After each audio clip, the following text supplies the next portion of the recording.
This project is encompassing about 16 miles worth of trail resurfacing.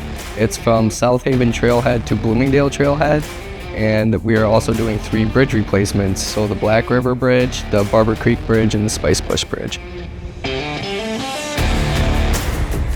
On those days, we lifted 2 of the 3 bridges, one at 95 feet, weighing roughly 56,000 pounds, and the Black River Bridge at 125 feet span, weighing around 89,000 pounds. We had one of the larger cranes in the state active on the site. In our particular layout, it was about 250,000 pounds of counterweight with 120 feet of boom extended. There was a certain amount of skill involved in order for these semi-truck drivers to get down. They may have had to do a half mile of backing down a 14-foot wide limestone trail with a 53-foot trailer and half of a bridge on it. One of the bigger aspects of this job was to install crane pads for the big crane that's coming. It was a whole bunch of sheet piling with whalers on the outside with threaded rod going all the way through, attaching onto both sides to give it structural integrity.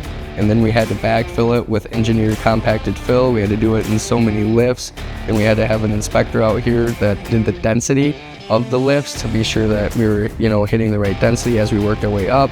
This one was a little bit more unique because 90% of the work is designed as prep for one action. We need to make sure that everything's interlocked correctly. We need to make sure that everything's following the prints.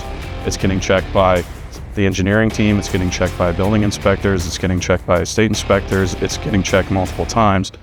Double checking all that stuff, I think, is where the nuts and bolts of the safety comes in. And that's part of the process we saw on the day that these things were lifted in place. The why behind it, I think, is the most important part. The big reason for the bridges was to put bridges in that can support emergency vehicles. So if there is an accident on the trail, they can get the emergency vehicles right down the trails.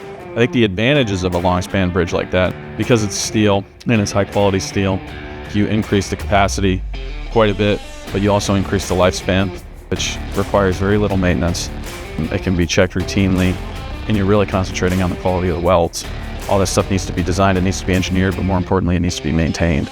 That's more money, that's more people, that's more personnel that all need to be responsible for it.